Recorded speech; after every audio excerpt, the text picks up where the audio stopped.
I'm so really thankful up to now, ang suporta ni Mama even at her age. She really understands kung anong may maganda o hindi maganda na nangyayari sa buhay namin. Siya na lahat kasi wala lang si Papa. She really understands everything was going through sa journey ng buhay ng mga anak niya. Marami kaming natutunan kay Mama nung simula bata pa kami. Hard work is very important, respect, at saka sobrang understanding. Ladies and gentlemen, let's sing a happy birthday to our birthday celebrant, Miss Evans Alberico.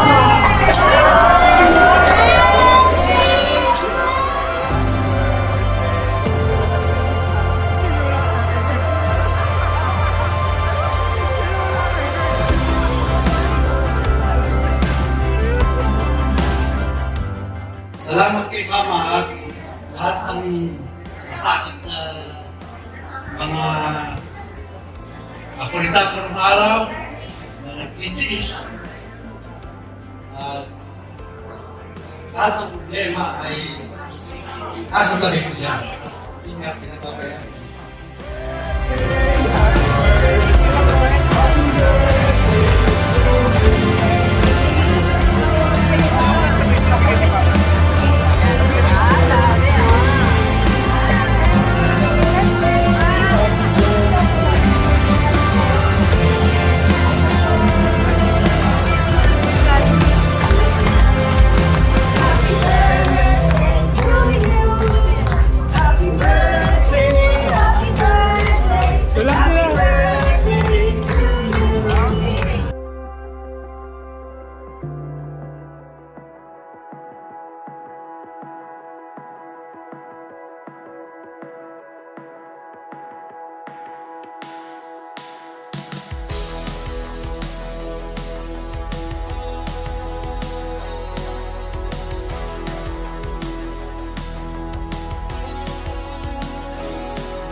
Would like to thank you for your unending love. Maraming salamat, Panginoon, that despite being our pasaway, our sinfulness, you are still there.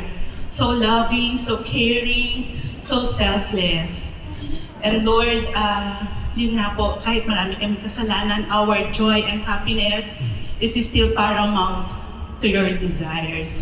That's why, Lord, 85 years ago, Lord, on this day, you gave us our Mama Evan to be an extension of yours so that we would have somebody so loving, so caring, and so selfless in our needs. Thank you for her, Lord. And thank you for today. Thank you for this beautiful venue. Thank you for the people who are present, whom lives was touched, is being touched by our Mama Evan. Thank you, sir. Thank you so much, Lord, for this wonderful. So reaching the age of 85 is truly a blessing. So as we know, malaking celebration talaga and milestone po ang mag-reach ng 85 years old. And as you see, si Mama Evans, very healthy. Yan, very healthy in mind, physically, emotionally.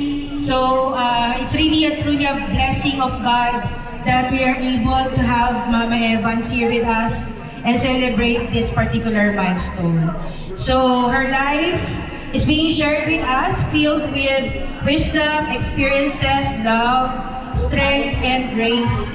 As here coming together as family, friends, and relatives. Message ko kay Mama, di ba sa buhay naman natin, hindi tayo nakakapili ng magulang, at yung magulang, hindi nakakapili kung sino ang ilalabas namin. But we can always be thankful kung sino yung lumabas na anak. So wala siyang choice. Ako yung lumabas, ako yung panganay.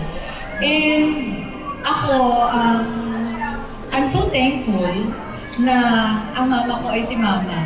Actually, nagtataka na ako, bakit ako milagros? Sabi niya, kasi, kung ito yung totoong kwento, naalala mo na. Sabi niya, kasi mabait yung nurse na nag-a-attend sa akin. Nung ipinanganak kita, ang pangalan ay Milagros. So ang sabi ko, so hindi pala ako pinagplanuhan. So ano lang pala, kasi hindi mabait na nurse, di ba?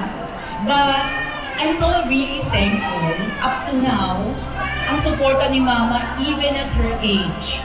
She really understands kung anong may maganda o hindi maganda na nangyayari sa buhay namin.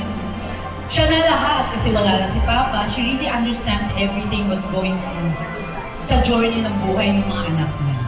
So, Ma, thankful kami. Wala kaming ina-expect anything from you. But actually, ang gusto namin i-ask is what you expect kung anong gusto mo pa from us. Kasi ang gusto lang namin is forever happiness for you. Yeah?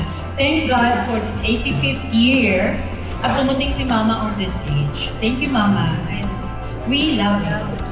We love you. First of all, thank you, Lord, for this special day, for making this special day for Mama. Maraming salamat, lalo na po sa lahat nagpunta, nag-effort, nag-offer ng support sa amin kasi i-review yung aming communication. So, thank you po sa lahat. And thank you kay Mama kasi marami kaming natutunan kay Mama nung simula bata pa kami na hard work is very important, respect, at saka sobrang understanding na kahit na ang tigas ng ulo namin, na makulit kami, na feeling namin nai-ignore namin si Mama kasi sobrang busy niya sa work. 12 hours siya pumapasok. Alam po ng mga laswerte best friends. Laswerte baby po ako. Kasi summer outing ng laswerte kasama ako. Christmas party kasama ako. Ultimo Union meeting kasama ako. So, alam ko po yung hard work ni Mama. Ultimo yung may-ari ng laswerte, sobrang bow sa pagiging hardworking niya sa laswerte. So, sa journey namin sa buhay, mas lalong tumaas yung respeto namin sa kanya. Nagkaroon kami talaga ng goal na whatever happens, wala na si Papa. Siya yung talagang naging strength namin. So, Ma, yung happiness mo, yung lahat ng moments na sinusulit natin is our strength. Yan ang lakas naming mga anak mo. So dapat, huwag kang magta-target. Lagi na sinasabi, baka hanggang ganong edad na lang ako. Huwag kang magta-target ng ganong edad. Just enjoy every day na magkasama tayo, yung enjoyment ng life mo, okay? Love you, Ma. Kahit ang masakit na mga kakulitan ko ng araw na nagpitiis, at ang problema ay asa na rin siya. Hindi niya pinapabaya. Kaya salamat po. I love you. Happy birthday.